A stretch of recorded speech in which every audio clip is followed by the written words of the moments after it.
This is the Nothing Phone 2. You can tell because the glass on the back is rounded a bit. Otherwise, it looks pretty similar to the Phone 1, but don't let that fool you.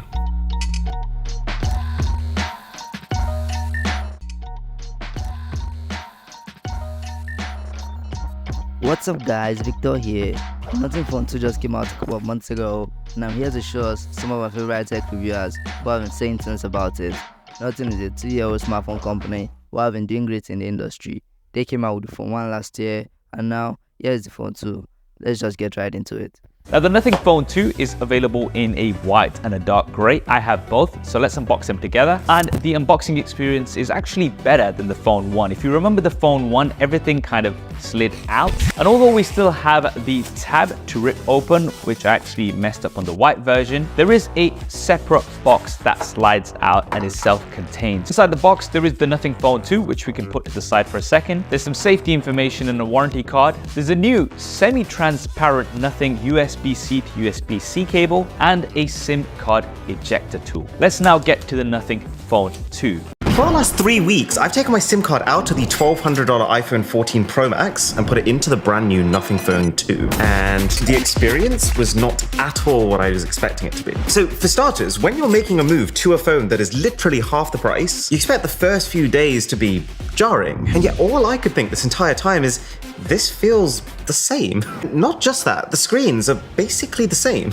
And it's not just the dimensions, even the screens are the same size, including the bezels. And it's a really good screen too. I mean, the colors are basically 1-to-1 with the iPhone. It's a 120Hz display, which just like the iPhone can dial itself all the way down to 1 Hz to enable an always on screen with minimal battery drain. And it's bright. In fact, in a way, you could say this is an aesthetic upgrade. The phone's got so much personality that if you like it, which I do, then there's a very good chance you're gonna love it. You can now use the glyph as a timer. You can use it as an indicator of your current volume level. You can use it to show you when Google Assistant is listening to what you're saying.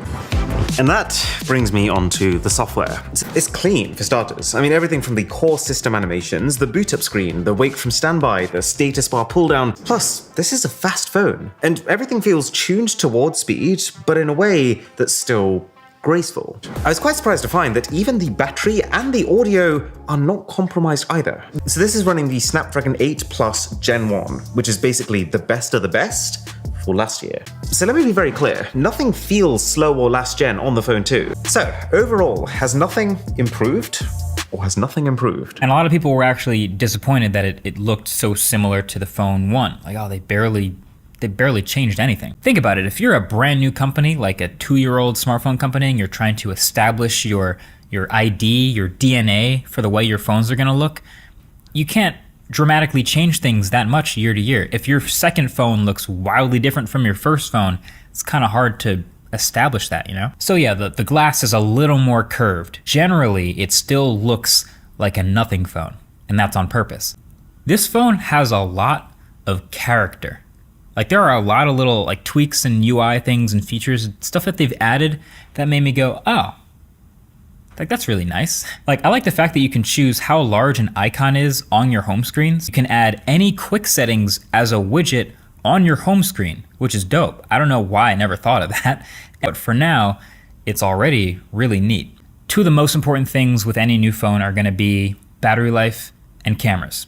So the battery situation actually is awesome. It went up from a 4500 to 4700 milliamp hour battery. It also went to a more power efficient, newer chip, and it's bumped up to 45 watt peak charging. So then the cameras back here, on the other hand, were a little bit more of a bummer, a bit inconsistent for me. So still dual cameras, still a primary camera and an ultra wide, no telephoto. And they've upgraded sensors now, so 50 megapixels each. This is a very average camera system in perfect lighting. Another quick random thing that didn't quite fit in the rest of this review, the haptics for the keyboard are very strong, which is fine, but I can't adjust The them. Nothing Phone 2 is IP54 water resistant. Good for a few splashes here or there, but definitely no submersion. With the glass totally separated, we can see that the pillowed three-dimensional effect of the slab is not due to a thicker piece of glass. The 7 silver T4 screws under the glass are entirely functional. I did count the individual LEDs of the original Nothing Phone 1, and we got 971 total lights all lined up in pairs. And it looks like this time around nothing is doing the same thing again. The LED layers are not one uniform board, but actually several separate components, and are hiding 8 more black Phillips head screws throughout the layers.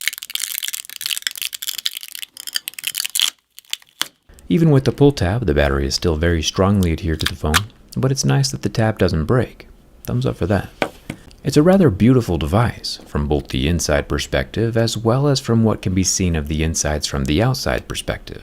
I think Nothing has done a good job of coming in, establishing an eye-catching unique footprint, in an otherwise very boring rectangular space, and I'm a fan of where they're headed. If the phone turns back on, you gotta subscribe. And there you have it. Nothing is better than coming back to life. Thanks guys for watching. Don't forget to like, subscribe and share, and also click on the notification button up there so you never miss a beep. I'll be leaving the link to these videos down in the comments so you can check them out anytime you want, and also leave a comment on who's your favorite tech reviewer on YouTube, Facebook or anywhere else. I'll catch you in the next one.